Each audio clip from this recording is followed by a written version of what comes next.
عراق کا بادشاہ ملک فیصل اول گہری نیند میں تھا۔ اس نے خواب میں دیکھا کہ کوئی اسے کہہ رہا تھا کہ ہم رسول اللہ صلی اللہ علیہ وآلہ وسلم کے دو صحابی دریائے دجل کے کنارے دفن ہیں، دریا کا رخ تبدیل ہو رہا ہے، پانی ہماری طرف بڑھ رہا ہے۔ حذیفہ بن یمان رضی اللہ تعالی عنہ کی قبر مبارک میں پانی آ چکا ہے، جبکہ جابر بن عبداللہ رضی اللہ تعالی عنہ کی قبر میں نمی ہونے لگی ہے۔ ہمیں یہاں سے نکال کر دریا کے کنارے سے کچھ فاصلے پر دفن کیا جائے۔ عراق کے بادشاہ نے یہ الفاظ خواب میں سنے، لیکن ان کی طرف کوئی توجہ نہ دی۔ دوسری رات پھر یہی الفاظ سنائی دیے، لیکن اس نے اب بھی توجہ نہ دی۔ تیسری رات یہ خواب عراق کے مفتی اعظم نور السعید پاشا کو دکھائی دیا۔ انہوں نے اسی وقت وزیر اعظم کو ساتھ لیا اور بادشاہ کی خدمت میں پہنچ گئے۔ جب انہوں نے بادشاہ سے اپنا خواب بیان کیا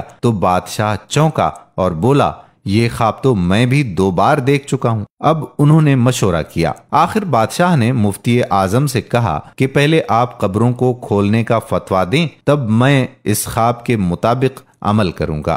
مفتی اعظم نے اسی وقت قبروں کو کھولنے اور ان میں سے نعشوں کو نکال کر دوسری جگہ دفن کرنے کا فتویٰ جاری کر دیا۔ اب یہ فتویٰ اور شاہی فرمان اخبارات میں شائع کر دیے گئے اور اعلان کیا گیا کہ عید قرباں کے دن دونوں اصحاب رسول صلی اللہ علیہ وآلہ وسلم کی قبریں کھولی جائیں گی۔ اخبارات میں جوں ہی یہ خبر شائع ہوئی تو دنیا اسلام میں بجلی کی طرح پھیل گئی۔ اخبارات کی دنیا اس خبر کو لے اڑی، اور مزے کی بات یہ کہ یہ حج کے دن تھے۔ تمام دنیا سے مسلمان حج کے لیے مکہ اور مدینہ میں پہنچے ہوئے تھے۔ انہوں نے درخواست کی کہ قبریں حج کے چند روز بعد کھولی جائیں تاکہ وہ سب بھی اس پروگرام میں شرکت کر سکیں۔ اسی طرح حجاز، مصر، شام، لبنان، فلسطین، ترکی، ایران، بلغاریہ، روس اور ہندوستان وغیرہ ملکوں سے شاہ عراق کے نام سے بے شمار تار پہنچے کہ ہم بھی اس موقع پر شرکت کرنا چاہتے ہیں، مہربانی فرما کر مقررہ تاریخ چند روز آگے بڑھا دی جائے۔ چنانچہ دنیا بھر کے مسلمانوں کی خواہش پر دوسرا فرمان یہ جاری کیا گیا کہ اب یہ کام حج کے 10 دن بعد کیا جائے گا۔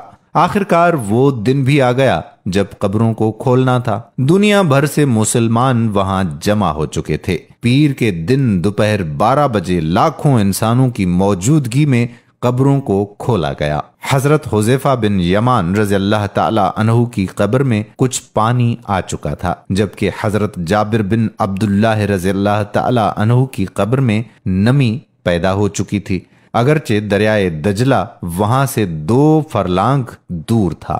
تمام ممالک کے سفیروں، عراقی حکومت کے تمام ارکان اور شاہ فیصل کی موجودگی میں پہلے حضرت حذیفہ بن یمان رضی اللہ تعالی عنہ کی نعش مبارک کو کرین کے ذریعے زمین سے اس طرح سے اوپر اٹھایا گیا کہ ان کی نعش کرین پر رکھے گئے اسٹریچر پر خود بخود آ گئی۔ اب کرین سے اسٹریچر کو الگ کر کے شاہ فیصل، مفتی اعظم، وزیر جمہوریہ ترکی اور شہزادہ فاروق ولی عہد مصر نے اسٹریچر کو اپنے کندھوں پر اٹھایا اور نہایت احترام کے ساتھ ایک شیشے کے تابوت میں رکھ دیا۔ پھر اسی طرح سے حضرت جابر بن عبداللہ رضی اللہ تعالی عنہ کی نعش کو نکالا گیا۔ دونوں نعشوں کے کفن بالکل محفوظ تھے، یہاں تک کہ داڑھی مبارک کے بال بھی صحیح سلامت تھے۔ نعشوں کو دیکھ کر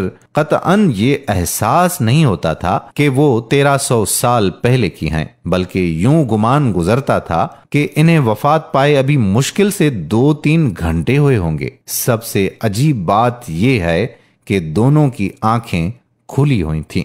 ان میں اس قدر تیز چمک تھی کہ دیکھنے والے ان آنکھوں میں آنکھیں ڈال کر دیکھ نہ سکے۔ بڑے بڑے ڈاکٹر یہ منظر دیکھ کر دنگ رہ گئے۔ سچ ہے کہ محمد صلی اللہ علیہ وآلہ وسلم کے غلاموں کا کفن میلا نہیں ہوتا۔ امید کرتے ہیں کہ یہ معجزاتی اور تاریخ ساز ویڈیو آپ کو ضرور پسند آئی ہوگی۔ اگر اسلام سے محبت ہے تو آپ اس ویڈیو کو دوسرے لوگوں تک ضرور پہنچائیں تاکہ انہیں بھی اسلام کی تاریخ کے بارے میں پتہ چل سکے۔ آنے والی ویڈیو تک آپ کا میزبان قادر کلہوڑو آپ سے اجازت چاہتا ہے۔ اللہ حافظ۔